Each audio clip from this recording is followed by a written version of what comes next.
আগামী 8 আগস্ট রাজ্যে অনুষ্ঠিত হতে যাচ্ছে ত্রিস্তর পঞ্চায়েত নির্বাচন। ইতিমধ্যে 70% আসনে বিনা প্রতিদ্বন্দ্বিতায় জয় হয়েছে রাজ্যে বিজেপি প্রার্থীরা। বাকি যেগুলিতে প্রতিদ্বন্দ্বিতা হচ্ছে সেগুলিতেও ইতিমধ্যে প্রচার অনেকটাই এগিয়ে গেছে বিজেপি প্রার্থীরা। দিকে দিকে বাড়ি বাড়ি প্রচার, পাশাপাশি বাইক র্যালি সহ ছোট ছোট সবাই জোর দিচ্ছে বিজেপি প্রার্থীরা। অপরদিকে প্রার্থী দিলেও বিরোধীদের উপস্থিতি সেই অর্থে টের পাওয়া যাচ্ছে না। আসন্ন ত্রিস্তর পঞ্চায়েত নির্বাচনে সিপাহীজলা জেলার 11 নম্বর আসনে জেলা পরিষদে ভারতীয় জনতা পার্টির মনোনীত প্রার্থী বিশ্বজিৎ দাসকে সঙ্গে নিয়ে সোনামুড়া মণ্ডলের গ্রামতলী 30 নং বুথ এলাকায় বাড়ি বাড়ি প্রচারে বের হন বিজেপি কর্মী সমর্থকরা। তাছাড়া মোহনবুক আরডি ব্লকের গ্রামতলী গ্রাম পঞ্চায়েতে বিনা প্রতিদ্বন্দ্বিতায় জয়লাভ করেছে শাসক দল বিজেপি প্রার্থী। তবে লড়াই হবে জেলা পরিষদের প্রার্থী নিয়ে। জয়ের ব্যাপারে শতভাগ নিশ্চিত প্রার্থী বিশ্বজিৎ দাস। এই নিয়ে শনিবার বিকেল 3টায় সংবাদ মাধ্যমে বিস্তারিত জানান উক্ত মিছিল থেকে বিজেপি কর্মী সমর্থকরা।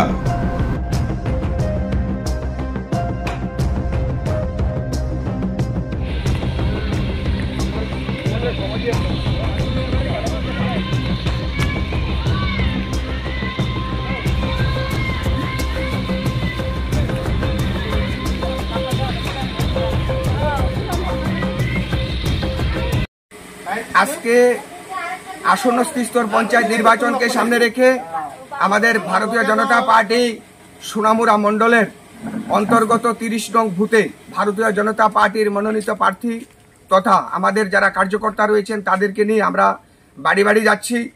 আমরা এই 30 নং বুথের মধ্যে 2018 নির্বাচনেও আমরা এই বুথে ভারতীয় জনতা পার্টির রায় এসছে।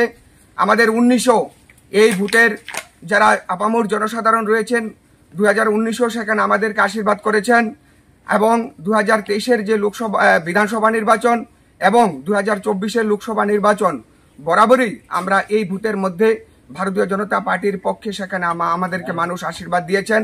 আমরা আজকে যেই প্রত্যেকটা বাড়িতে বাড়িতে আমরা গিয়েছি, আমাদের যারা প্রার্থী মনোনীত প্রার্থী যারা রয়েছেন ভারতীয় জনতা পার্টির, সেখানে মানুষ বিপুল পরিমাণে সেখানে আশীর্বাদ করেছেন এবং আমাদের ভারতীয় জনতা পার্টির যে মূল মন্ত্র সবকা সাথ সবকা বিকাশ, সেই মূল মন্ত্রকে ওনারা বিশ্বাস করেন এবং সেই মন্ত্রকে পাথেয় করে আগামী দিনেও এই এলাকার যারা জনসাধারণ রয়েছে ভারতীয় জনতা পার্টির পক্ষে থাকবে এবং আমাদেরকে আশীর্বাদ করবে।